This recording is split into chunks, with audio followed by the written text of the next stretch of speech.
Hi, welcome, Nick. Thanks. Yeah, YZ. welcome to my channel. So Nick is a Master Sommelier that I met how many years ago? 3 years ago? I think 3 years ago. And we became friends Yes. through drinking wine and playing poker. That's right. We have shared some great bottles and good games. Yeah. I do feel like whenever I have wine, my poker game suffers. Me too. But that's okay. And you've introduced me to a lot of good food too. Oh, yeah. Yeah. And we had some business collaborations together. Nick was doing wine consulting and all this, buying and selling wine, training wine, selection wine, Yes. catering. Yeah. Yeah. So today I want to interview you kind of about your take as a Master Sommelier in the field. So I want to just listen to your opinions of what do you think wine is about. So, for those who are less familiar with the Master Sommelier program, it basically encompasses the world of wine, also spirits, beer, sake, baijiu. And I have done intensive studies to learn about these beverages, and am now one of maybe close to 300 in the world.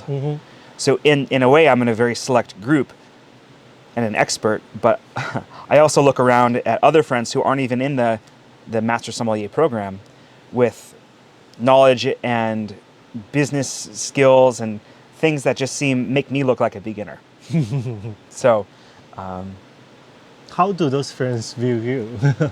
that's a question though, because I find myself actually envious sometimes of, these guys are drinking these wines.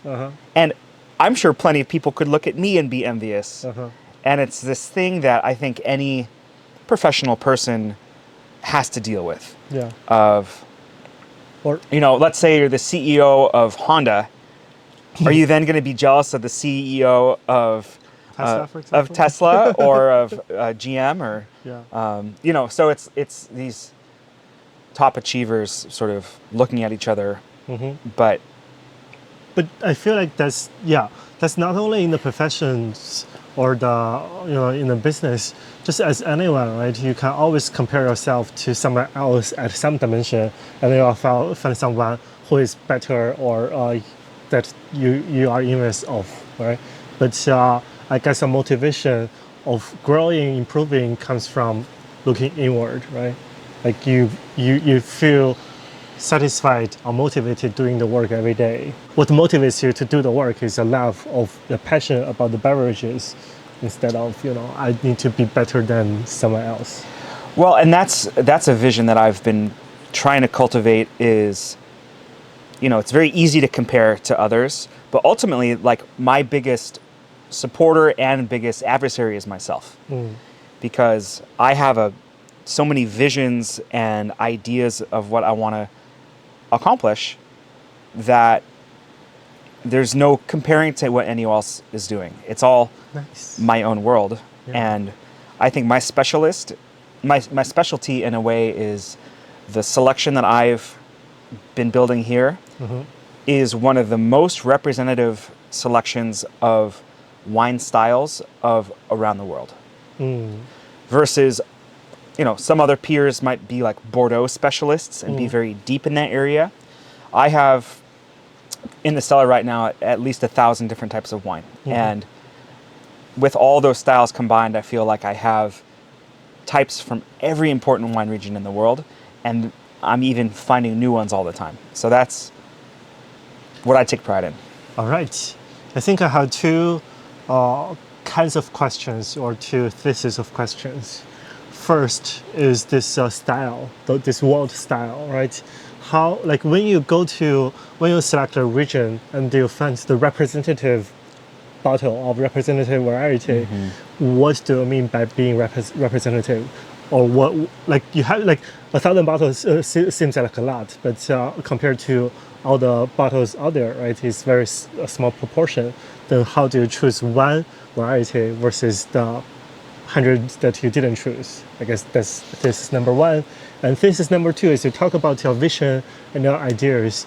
And probably this vision and ideas arise from your observation or your experience, something is lacking. There is a problem you want to solve, or there is a value you want to create, right? Or there is a demand you want to fulfill. So if you care to share some of those visions. Yeah. But So we can start- thinking about classic styles from around the world, I think something that might be considered a classic is within wine. A particular region often has grape varieties that are historic to that place. Yeah. So maybe it's Pinot Noir in Burgundy or Tempranillo in Spain. But then going in even deeper, there's areas where there are grape varieties that aren't made anywhere else. So in Italy, we see Biancolella in Lazio, or in Argentina, we see Bonarda. And I'm super interested in these very unique little corners of the world, and it actually makes me feel connected to the whole world through these little unique points. Yeah. It's almost like you go to a local, you visit somewhere and there is a place that sells local produce that you cannot get anywhere else. Right. But I guess for wine, luckily for us, you can import and we can drink at home. We don't have to visit that special place, but in this way, we feel connected to. Yes, by opening the bottle, it transports us Nice. to that place for a short amount of time. I feel like there needs to be an education behind each of your bottle. Right? Oh, sure. If I buy some special wine from some special region, if I don't know, then I'm missing out on a lot of the special connection or just the experience behind the wine, I guess. Yeah. I feel like my work is a lot like a DJ. And I have many genres here. It's not just classical, it's not just jazz. I have a few songs from every genre you could think of. I feel like you are a DJ in a music history class. Yeah, but so if I'm only going to have, let's say, 5 reggae songs in the cellar, I want them to be the best. The best. You have to have Bob Marley. But then you can have some modern kind of new versions as well. I see. But I'm very interested in having the classics juxtaposed against some modern styles as well. I see. And over the time, the wine list you built, the selection you have in here becomes very special. It's your selection, and it represents your take on what is the best and what is worthy of being represented. I guess being worthy. It becomes more than just individual bottles. The collection itself, to me, has a personality. Nice. So this kind of library or catalog in itself, it reflects my creativity. Okay. What's really neat about a lot of the wines that I have is that I may have the last, it's like the last dinosaur. I may have the last of a certain kind of wine in the whole country. Yeah. And I think that's super cool. Ideally, everything in here I find to be of superior taste as well, something that would be enjoyable for me any day of the week. Okay, let's dig into that a little bit, because when people like a newbie like me, right, when we look into a wine, we don't know a lot of the history or the making, the processing of the wine. We are like seeking that education, but we don't have enough knowledge. So the first 2 things I guess we think about is the price and how it tastes. Right. So apparently you select the one that you think tastes well, right? Sure. But how do you judge? Because, for example, for me, at the beginning, I only like fruity wines. And then I like wine with strong body.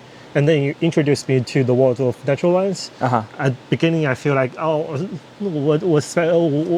weird, right? But then I feel like, okay, this is what the wine naturally becomes, and I learn to appreciate those flavors. So the taste varies by individual, but I feel like this is also being able to be education. The exposure over time is how we learn. Imagine a baby who's never seen certain colors before, sees orange for the first time, and it makes a big impression. A lot of people, when it comes to wine, only know like blue, red, and yellow. Those are the only colors they know. And that's like maybe they only know Cabernet Sauvignon, Pinot Noir, and Chardonnay. And my perspective is I have all the colors of the rainbow and all the variations of the colors and all the different textures and everything. So that's just because of exposure for maybe 10 years trying 20,000 different wines a year and building up this sort of taste memory. And for those who aren't able to taste that many wines, I would still encourage them to find some favorites and always try new things too. That is a very important dimension. I always want to try new wines. But if I try, for example, 1,000 bottles of Yellowtail, I won't be able to tell very much. Right. Then, like, there must be a lot of bottles. Like, we know each one is unique and has its own flavor. But there must be some better ones and worse ones, right? Oh, without question. Yeah. And then how do you tell? Like, how do you decide this bottle tastes good and that bottle doesn't taste good? Or I don't wouldn't think recommend. I don't think it requires a lot of heavy cognition to decide if something tastes good or not. It's kind of an instant thing. It's kind of like when you taste something that reminds you of your childhood. That feeling of nostalgia is instant. It doesn't require you to think about it. So the thing about our taste is that our preferences evolve over time. So the wines that I may have enjoyed 5 years ago, I probably still like, but maybe the wines that I first enjoyed 10 years ago, I kind of graduate through to different styles, and I'm in the mood for different things. Same thing with music. I find myself listening to some genres for like 3 months straight, and then I'll switch and go to something else. So I think our tastes do evolve and change over time. But yeah, as far as like what's good, there's trends, there's things that are popular to the general public. But if we think about what's good, you think about with foods, most people start with things that are sweet. Most children hate sweet things. Yeah. Most children hate bitter and sour. So usually the first wines that most people start with are soft, sweet wines. And then as time goes on, we can develop an appreciation for sour and bitter and grow to understand, let's say Italian wines can be very bitter or, certain white wines can be quite sour. And they can be displeasing at first if you're not used to it, but then you grow to like it. Kind of like bitter melon as a vegetable. Oh, yeah. I'm not used to bitter melon yet, but some people are used to it and love it. Even tea, or beer, like at the beginning, the taste is bitterness, but over time you can tell this is oolong, this is red tea, and then over time this is good quality oolong. And right. I like this kind of. You don't taste the bitterness anymore. You just taste the quality or the goodness. I do find whenever you brought wine, I end up drinking the wine very happily. Like the taste can vary, but the feeling after drinking it is just, I feel wholesome or whatever. Like it just feels good. But versus some commercial, even sometimes those ones can be very expensive, and I don't feel good after drinking those. Like not body feeling, it's not headache or anything, but just you don't feel satisfied, I guess. I think it can be compared with foods to things that are mass market processed foods versus home cooked ingredients. And a lot of the great wines that I enjoy are not made in large quantities. They're made on the scale of, let's say, 5,000 to 50,000 bottles per year by the winery. Many commercial wines that are found in the grocery store would be made in the hundreds of thousands to millions of bottles per year. Yeah. So when getting to that it's more family farms, family wineries, they are making wine that doesn't have to be consistent across 1 million bottles. Yeah. It only has to be consistent across, let's say, 10,000. And when that scale is smaller, the quality is just going to be higher. Yeah. Speaking of quality, we can go to the second factor, price. Right. what's the like average or median? What's the median price of your selection? So speaking in US dollars, I would say $50. $50. Retail for a bottle would be the median. I do have many selections that are in the 20s, and then I have some that are in the thousands as well. Yeah. But I am thinking of most days, if I want to drink a wine that has a lot of energy and personality, I'm probably going to reach for something that's $40 to $60. Yeah. And that's where I'm at right now. I didn't start at that level when I was first getting into wine. I was in the $10, $15, $20 level, and I think most people should stay there. And there's a lot of great wines, let's say in the 20s to 30s. That's where quality is Possible. takes a big jump. It takes it. Okay. Then the quality from 30 to 50, it's a smaller jump. And then the quality from 50 to 100, it's really not much of a jump. And above 100, quality, it really does taper off. So I think if people can get to like a $30 bottle, that's where you can get amazing wine from anywhere in the world. And these wines that end up being super expensive they're priced like that because of rarity and market demand, but it's not because of quality necessarily. Shit. Because like when I drink wine from China, it's very difficult to get a good bottle with $30 US.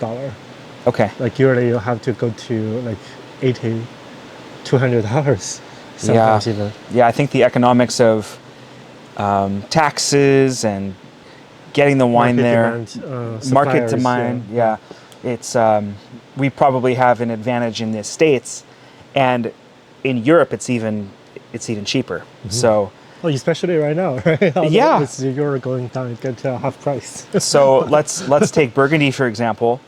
I could get a really great Burgundy wine, let's say Louis Jadot Meursault here in the United States. For retail, $75. In China, it's probably double or triple, and in Europe, it might be half. So, it's part of it's shipping, part of it is tax, and then availability, demand. So, it's so interesting that the same bottle of wine can cost so many different prices around the world. Yeah. Okay, but I guess in order to get good quality, good value wine, just check out your website. Yeah. You ship anywhere in the United States, right? Anywhere in the United States, and then sometimes I can do international too. So Nice.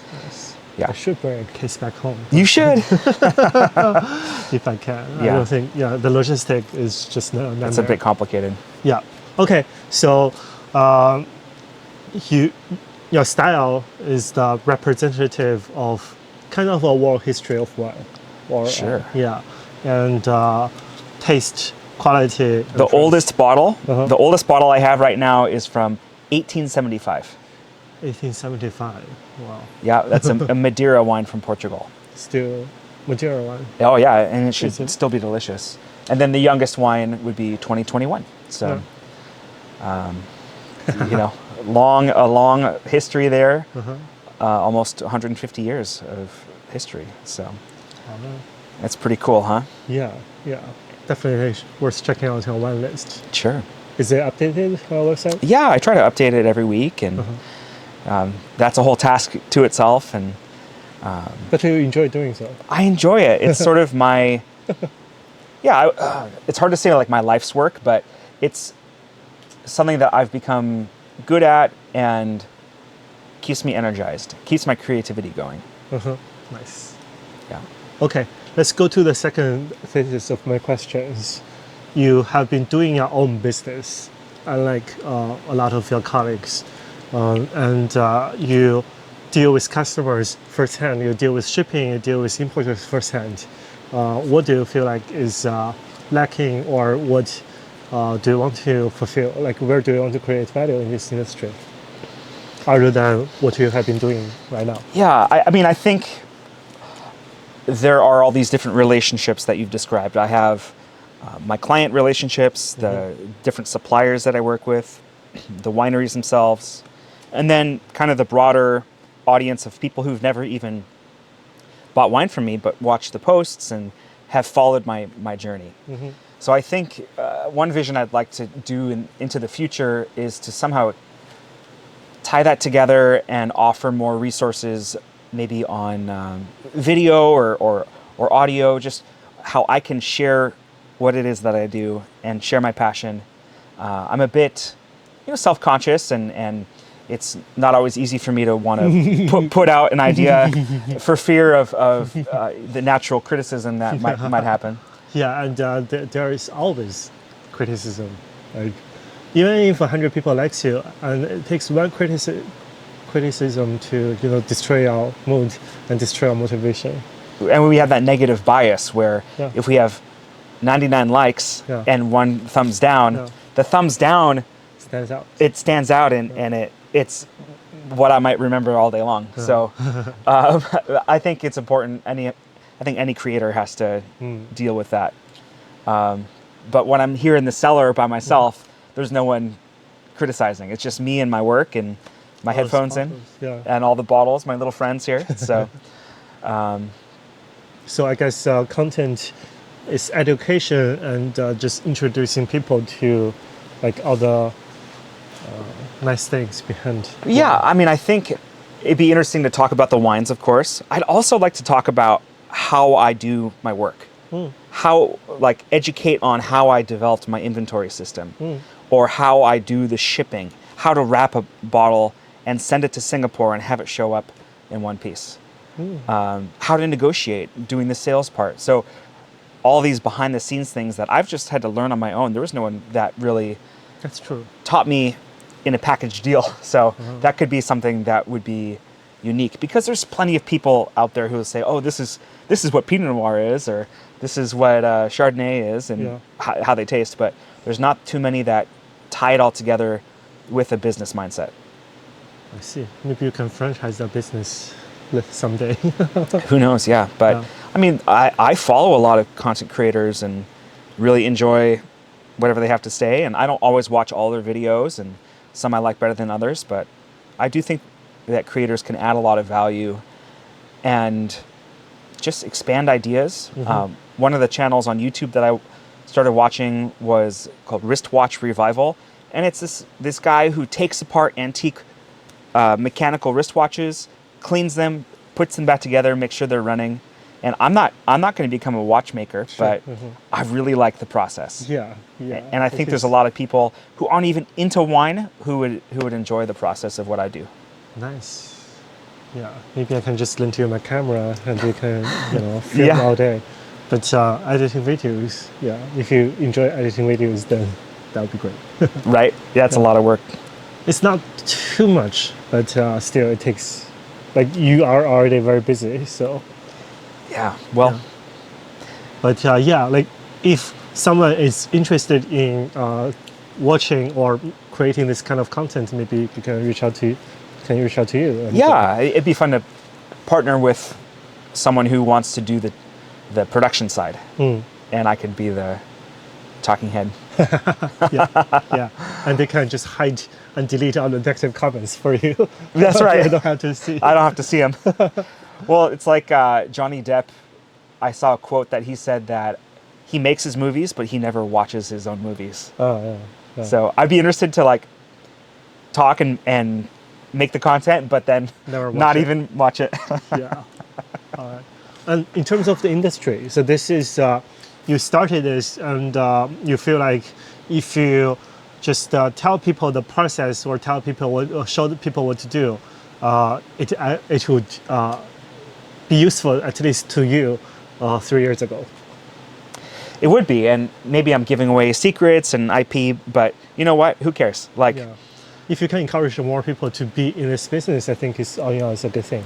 Even if you create more competitors, still I feel like the demand is much higher than clinics. Let's say that the knowledge and tools that I have, it's like I have a really good hammer, and I might want to keep this hammer to myself because I'm able to build really well with it.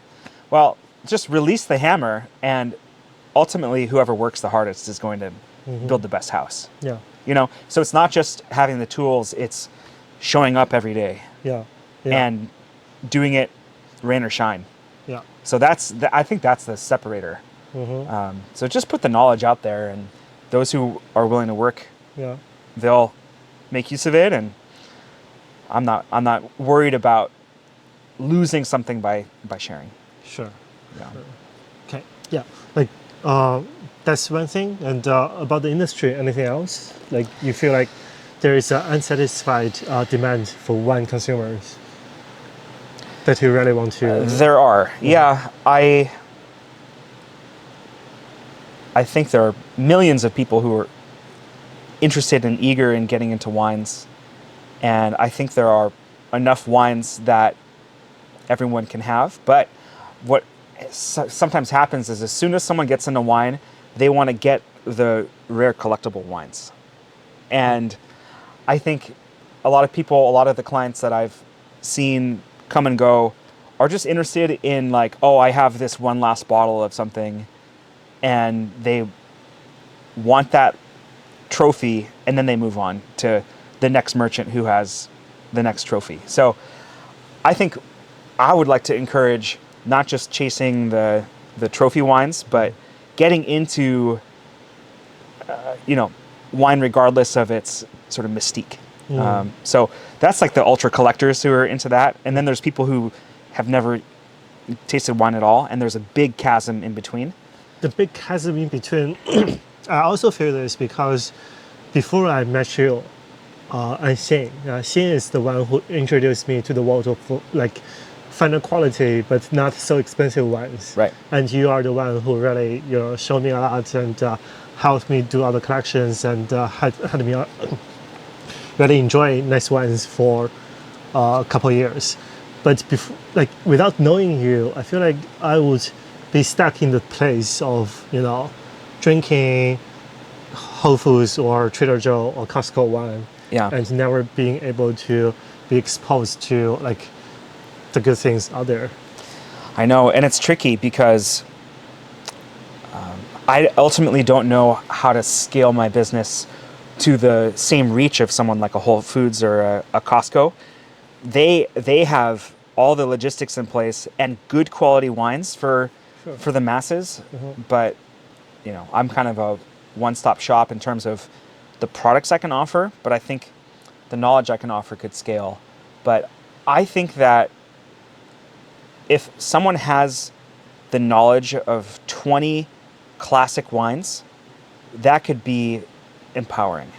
It's just like with if someone is interested in cocktails, if someone knows 20 classic cocktail recipes, they know cocktails. So I think it'd be interesting. I'm just sort of riffing on this idea of maybe come up with a list of what are the 20 most important wine styles in the world that someone could learn about, and maybe list 10 options of each style. So it would be maybe 200 different bottles. But yeah, what are the 20 wines that define the wine world right now? And that's attainable for someone to learn. Yeah, there was one cocktail book I really enjoyed. You know the book, but I forgot the name. It's a scrapbook with a lot of pictures. Okay. And they start with the 6 basic styles. Right. Like maybe it's Liquid Intelligence. Is that it? No. Okay. It's a different. I'll find it and I'll put it on the screen. Yeah. But it's 6 basic styles and all the derivations. Based on those 6 basic styles. Totally. Yeah. So, in the wine world, Napa Valley Cabernet Sauvignon, that would be on the list. Yeah. For sure. Napa Valley Charbono would not be on that list. It's too niche. So, yeah, focus on the classics and explain why they're classics. And then every other type of wine that's out there is sort of an easy reference point from that. Yeah, basis. I feel like once you introduce the classics, then you can connect the dots, find linkages. Yes. Yeah, right. The history of Cabernet Sauvignon. Right. And how it compares to different Cabernet Sauvignon, and then the knowledge expands, and you have a whole world to explore for yourself. It's a super interesting idea. Okay. Nice. Nice. All right. Anything else? That's all I got for now. Okay. Short and sweet. Okay. Thank you, Nick. Thank you. Congratulations on the business growing year by year. Well, thank you for your support. Yeah. Appreciate it, YZ. Mhm. Okay. Bye. Bye-bye.